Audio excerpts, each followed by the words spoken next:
First, you need to adjust your telescope. The type of diffraction we are using is something called the Fraunhofer diffraction, which assumes that the light waves that strike the diffraction grating is a plane wave, which means it is produced by a source which is infinitely far away. So your telescope need to be focused so that plane wave appear to be focused. So how do you do this? First, make sure the grating is not on the mount and turn your telescope so that the collimator is not in the way, so that when you look through the telescope you should see some distant objects and not the collimator. So point the telescope towards the window in your lab room and find a distant object, a building, anything that's really far away, and look at it through the telescope.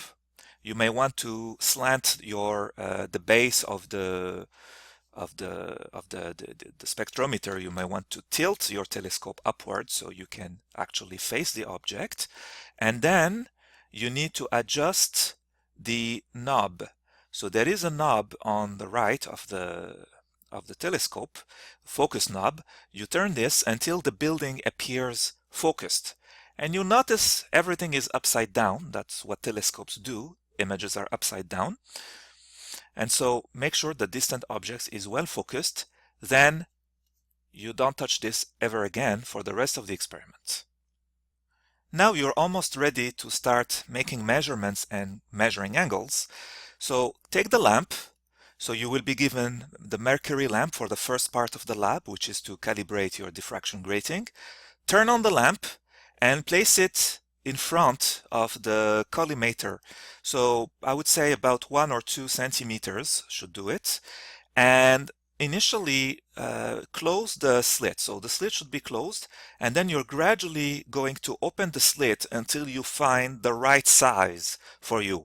So the idea is that if the slit is more open, you're going to let more light in, which means that whatever you see with the telescope will be brighter.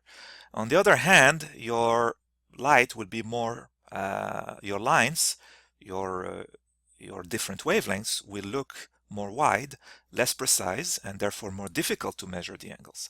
So you want a line which is as narrow as possible, but not too narrow, otherwise you don't see anything. So there's an art to it. So first thing is to place the telescope in the 0-degree direction. Insert the diffraction grating so that it is perpendicular to the line of the beam.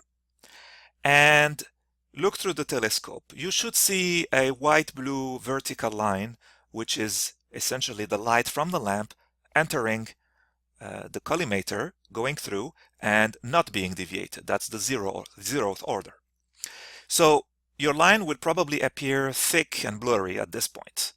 So first thing you need to do, or maybe you don't see anything because you closed the knob, you closed the slit. So open up the slit a little bit and you will see the light here get brighter. It may be too bright at one point, and so don't hurt your eyes. Now, adjust the focus knob, and what this will do is change the distance between the collimator and the lamp. So this thing here will pop out or in. By finding the right distance for the light to be focused, you're going to have a sharp vertical line. If the line is too thick, you can reduce the opening until the line becomes one narrow blue line like this. Now, if you start moving the telescope to the right or to the left, you will see nothing for a short while, and then at some point you start to see vertical line of the different wavelengths emitted by Mercury, starting with violet, blue, green, yellow, and maybe some red. Your lines, so what are you going to see? So let's make a reproduction of the telescope. So you have your eyepiece. You're looking through the eyepiece, you see a circular screen, I guess. The stuff is in here. You should have a black X, a black crosshair. If the crosshair doesn't appear, it probably means that your eyepiece is not properly fixed. So you need to tighten the eyepiece And once you tighten the eyepiece, the X should appear. If you look through the telescope at the 0-degree direction, you would see a narrow white, blue-white line, something like this, on your screen. So make this narrow and bright. As you go sideways, you will start to see colors. So your lines would appear something like this, and they will be pretty spread out.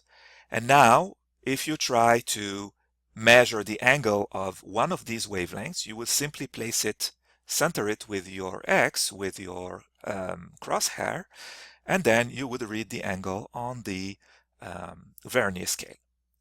So your lines should appear sharp, vertical, sharp, narrow. And one way to really know that you're on the right track is look for the yellow. I don't have any yellow in here, so I'll be using green. If you see one yellow line and it looks thick like this, then you are not on the right track. What you should see is two distinct yellow lines that appear very close to each other, but very easily recognizable. There should be a space between the two yellow lines. If you have that, then you are on the right track. At this point, your calibration is complete and you're ready to measure some angles.